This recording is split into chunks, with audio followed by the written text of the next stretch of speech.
Justin, the rain really came down in parts of the metro today. I know in Edmond, it rained and rained and rained. A couple of those signs, the city had to pull them out and say, hey, there's high water here, don't cross. Yeah, we went from dry conditions to flooding rains in a matter of minutes here across the Edmond area. A couple rounds of hail. Got some hail? Anywhere from dime to quarter-size hail. But we talked about this last night, that complex of thunderstorms in our northwest flow would come out of Kansas, and look at the gradient of rain from 2 to 3, 4 inches of rain to nothing. I had nothing on the west side here at my house, but those thunderstorms meant business. Even here across Metro, like I mentioned, flooding rains that were over curbside. They had, like Sylvia mentioned, put high water signs out anywhere from 2 to 3 to nearly 4 inches of rain, even in Arcadia and off towards the east. And downtown Oklahoma City, just enough to wet the pavement. Bethany, Outlet, Yukon, Mustang, not a drop, not a hardly any measurable precipitation in Will Rogers. And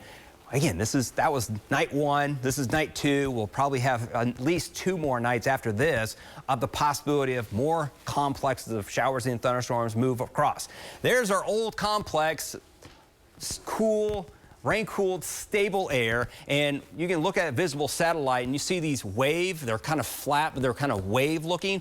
That is indication that the low levels are very stable momentarily, but we are starting to heat things up, and throughout the afternoon you notice how these are a little bit more popcorn-like. That is becoming unstable, so we are energizing this part of the atmosphere and this part of the state of Kansas into northwest Oklahoma as those thunderstorms here across Colorado and northwest Kansas dive to the southeast. They'll encounter a better environment, and that's why we're expecting more severe thunderstorms here across the state by late evening into the overnight.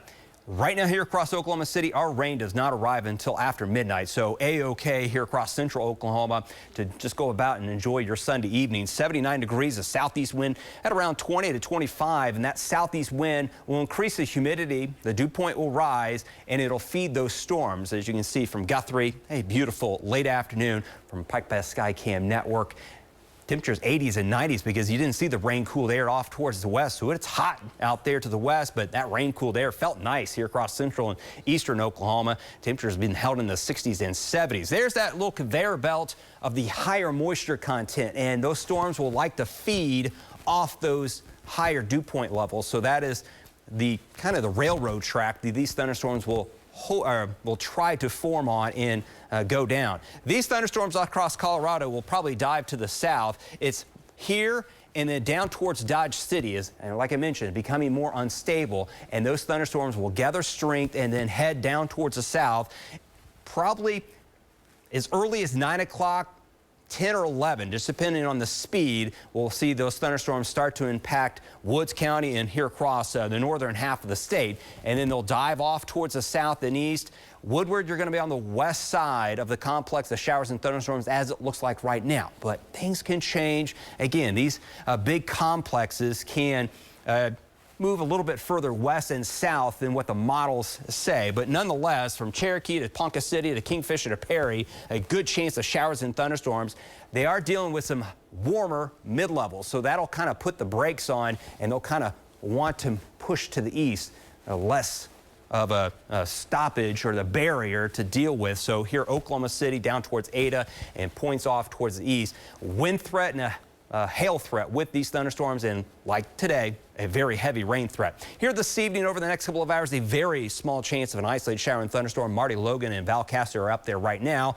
Our trackers, more trackers, will head off towards the north because we'll be tracking that line of thunderstorms entering the state, again, 9 or 10 o'clock from Woodward, Alva, Enid, and Ponca City, and then they'll dive off towards the south and east. High wind threat will be the biggest threat with a little bit of hail. There is going to be a low tornadic threat, so we'll go a slight to moderate low tornado threat for a brief tornado.